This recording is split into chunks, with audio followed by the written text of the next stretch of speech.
But I realized that this lump was there and not going away. So I said, no, this does not look good. Cancer. Cancer. Me have breast cancer. And in a jiffy, it's like my entire life was just going like this, going like this, going like this. I turned around.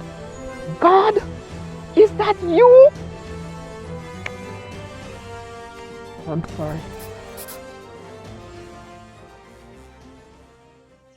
Hi neighbors, thank you for joining us today for this special video. Thank you for watching the one that was posted yesterday. It's right here, and I was talking about my experience fighting on the sidelines with my mom, breast cancer. But as promised, you don't need to hear from me anymore because right here beside me we have the lovely Norma A. Reed, and for some she's friend, for some she's auntie, nurse, grandma even. But for me she's mommy. And it was such an emotional video to produce yesterday. So I'm happy we did it. So now we're outside in our yard and we got her over here to just share with us firsthand her experiences, and we await. We're going to give you the floor now, Norma Reed. So it's a pleasure to have you on profile.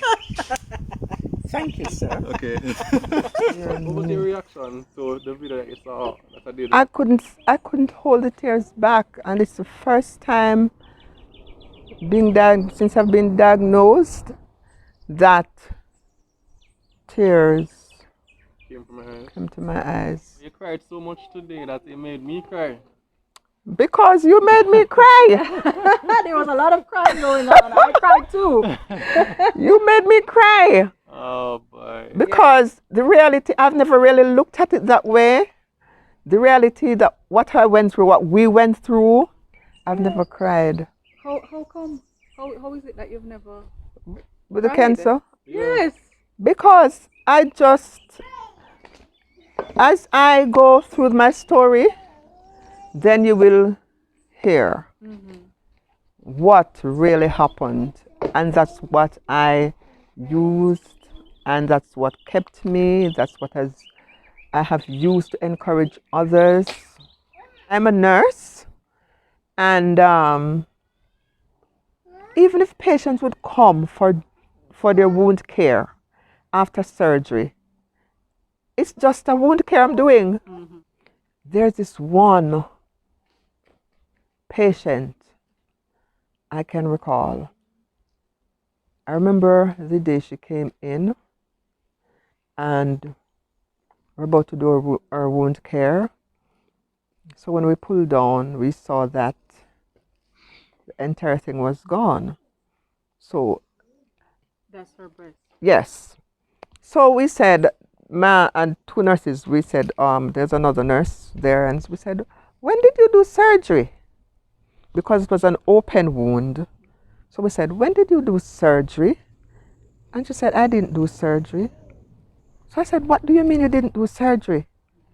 And she said, and she started telling us her story, how she had it and she didn't want to go and look after it. She didn't want to do anything at all until she realized that something like it, there was a break in the skin, and by the time she went to the doctor, they had to just do cleaning, just clean, and what was left, it was as flat as my hand. I started thinking, and I said, this other co-worker and it's like we were in shock. Then we started gather some information from the patient, and we tried to encourage her. We were so shaken, and even after going home that night, it's like I just keep seeing this thing in front of me, because I've never thought, like I said before, I've never thought that cancer could really do this. So I was diagnosed in about April 2016. I am a regular doing my breast self-examination So the last mammogram I did in 2014, I was told to come back 1 year after, which would be November 2015. I never went back. I didn't go back to do that mammogram in 2015 November because I was going through a very stressful period in my marriage. So I neglected that. I remember somewhere around June or so, I noticed that a lump was in the breast. That's June off. June of 2015. There was a lump I found when I was doing my BSE. A lump was there, but I kind of ignored. I was diagnosed with fibrocystic breast disease, which is lumpy breast, and there are times you'll get painful lumps and they'll go away, they would come again. But I realized that this one was there for a while. It went away, and I'd stopped doing my BSc for a while. It had reached a point where I decided that I would have to walk away from the marriage. And that's what I did because I realized it was very stressful for me. And also, the children were affected. So I chose to walk. So after doing that, I was more settled and getting back to do my regular checks and all of that. And I realized that in about January or so, maybe about between December, January, I realized the lump was there. It went away and it came back. And I realized that now, like I said, I was a regular, so I would be lying in bed and my hand would be behind my head and I would be doing my regular thing, or I would be in the shower and once I'm all soaped up, I'll be doing my BSE. But I realized that this lump was there and not going away. I also noticed that a node was pronounced underneath my arm in the axilla area. So I said, no, this does not look good. So when I went to work the following day, I said to one of my doctors, I said, Doc, I'm going to ask you to do a an examination, just one examination of my breast because there's something that is a cause for concern. And she said, all right, no problem. So she did her thing. And she said, oh my God, I think you're going to have to do an ultrasound. And she said, I'm going to send you to do an ultrasound. I said, okay, no problem, I'll do it. So I decided I wasn't going to wait.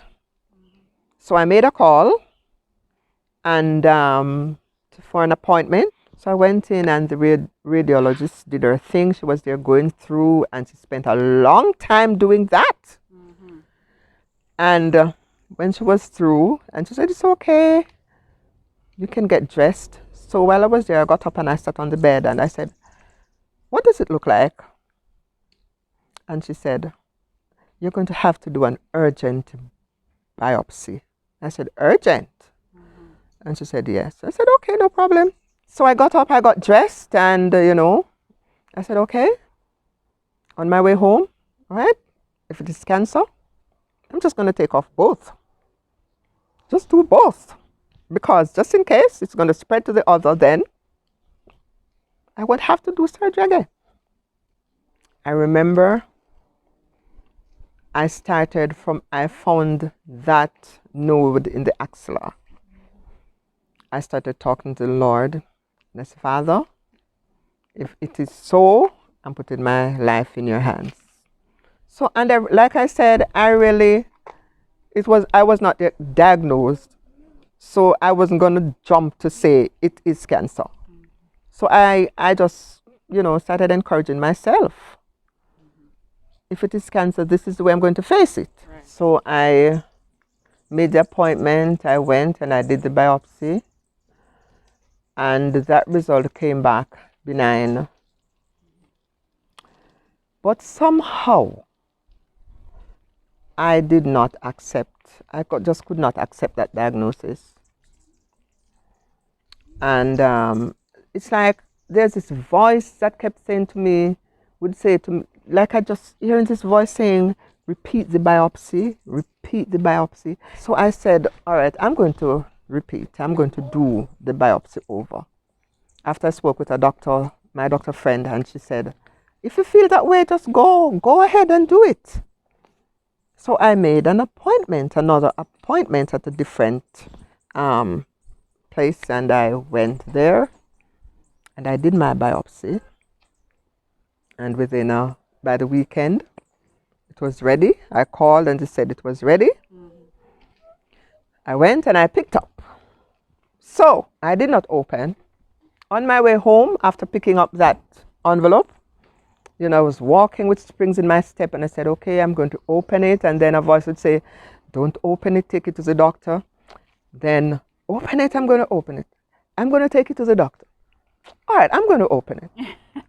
Then, all right, take it to the doctor. But by the time I reached home, kicked off my shoes, threw my back down, curiosity got the better of me. Me go open the envelope. But before I opened the envelope, I stood at a corner in the living room and I said, Father, you know what is in this envelope. If it is good news, thank you. If it is not good news, I'm going to ask you to stand by me because I'm alone in this house. And I took my hands down and I opened nervously. Normally you'd be at the top reading, but I didn't bother to do that. I went straight to the bottom, findings, and I started reading. Carcinoma stage 2. So I looked again and said, carcinoma stage 2? So I said, cancer. Me have breast cancer. And it's like all the preparation of getting rid of the breast, the 2 breasts, and doing this and doing that, everything disappeared. And it's like the entire room started spinning with me. And it's like I was getting dizzy. And I said, oh my God, I have breast cancer. Then I started thinking about the children. I started thinking about, everything what is going to happen? And it's like everything was just going like this. And in a jiffy, it's like my entire life was just going like this, going like this, going like this. And I was standing there and the tears started coming to my eyes because I'm saying to myself, this is now serious. The reality is here. Yeah. And I made about 2 or 3 steps towards the sofa. And when I made those steps, the tears were, I could feel the tears coming to my eyes. And I heard a voice in a rebuke saying to me, don't let Satan see those tears. And let me tell you, each time I thought this, I tend to get teary eyes, but forgive me, I hope I won't get that now. And when I heard that voice, I just jerked like this and I turned around. And I said, God, is that you? And it's like I was shocked and I turned around and I said, all right. And I started holding my head up and I said, this chair's not going to fall. They're not going to fall to the ground. They're not going to fall to the ground. They're not going to fall to the ground. And I slowly went back and was still pondering what I just heard. Clearly, I went right back to where I opened the envelope. And I was standing there for a while. And I said to myself, I said, God, you are really here with me? I'm sorry. No, just come. This fine. Like I said, each time I remember that moment, I just can't hold the tears back. Can't hold the tears back.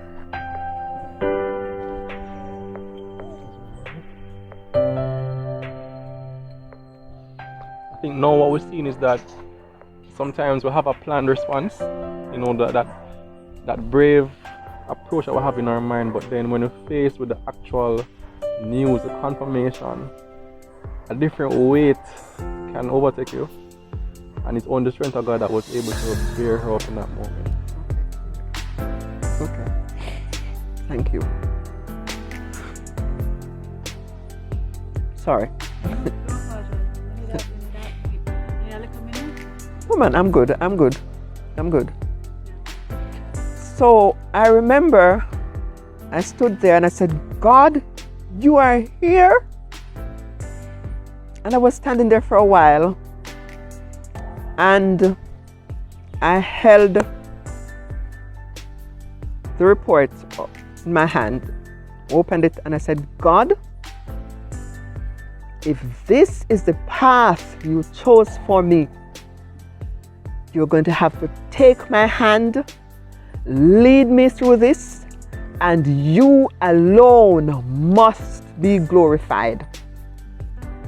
And I took my hands down and I was still standing there, pondering what happened earlier, hearing the voice of God speaking to me. And while I was standing there, I felt like something was resting on my head. And then I felt like there was like something was pouring out, or like a blanket was being unfolded.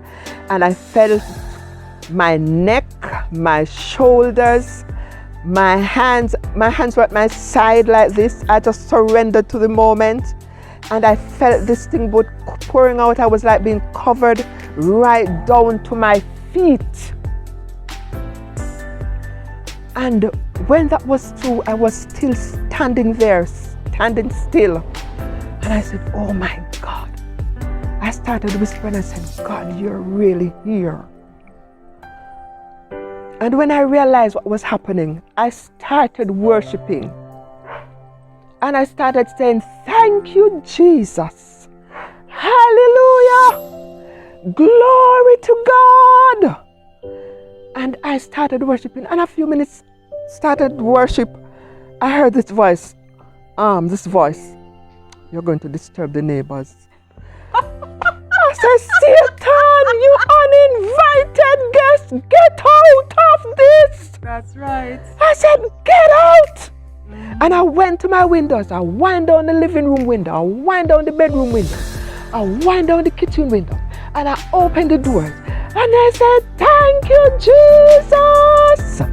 Hallelujah. I started going to the house, bedroom, living room, carport, everywhere. I started worshiping God on top of my voice. I said I didn't care who was disturbing. And I was just locking out what the enemy just said, me disturbing the neighbors. And I carried on and I went on and I went through for about half an hour or more. When I was through, this song, when peace like a river attendeth my way, when sorrow like sea billows roll, whatever my lot, you've taught me to say, it is well with my soul. But you see, when I got to verse 2, though Satan should buffet, trials should come, let this blessed assurance control that Christ hath regarded my helpless estate and has shed his own blood for my soul. And when I was through, I was as calm as, I was so calm. I was so relaxed. And I'm telling you, I remember when I came back to myself, I said, all right. I started thinking, who am I going to tell? First thing I said, I won't be telling the children now, because there was an experience that were family thing that was going on. So I didn't really want to add any more pressure to them. You mean the breakup of the marriage? Right, because I walked away and something happened after that. I think about during the time. Yes, right. So the children were also undergoing stress. Yes, they were very stressed at that period, and I decided I was going to add this to add it to add to their stress. So I said, okay, what I'm going to do, I'm going to WhatsApp doctor. So I got on WhatsApp and I said, hi doc, picked up the results, carcinoma stage 2. And when by the time I heard, came back. It was an expletive. For you Jamaicans, the expletive was BC. Trust me. And I looked at it and I laughed. And I laughed because I could see the expression on her face and I could see her color changing pink and all of that. And I just imagined her getting so, oh, what? So I laughed and I said, wow. So now I went and I said, next person I'm going to call was a very close family friend of mine. So I called her up and I said, hi, guess what? I got the results. And I said, okay, and it is stage 2 cancer.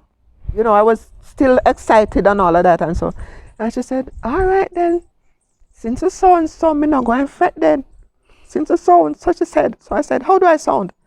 She said, you sound like, you sound all right. You know, my co-workers, I had nothing hidden from them. And I told them I was going to get the results today and all of that. So when I went to work the morning, I said to them, okay guys, I got the results and everybody please come this side. So everybody, you know, we finished everything, setting up the clinic and all of that. So I said, okay guys, I am diagnosed with stage 2 breast cancer. When I said that, my supervisor was standing and he said, oh no, give me one chair. They give me a chair.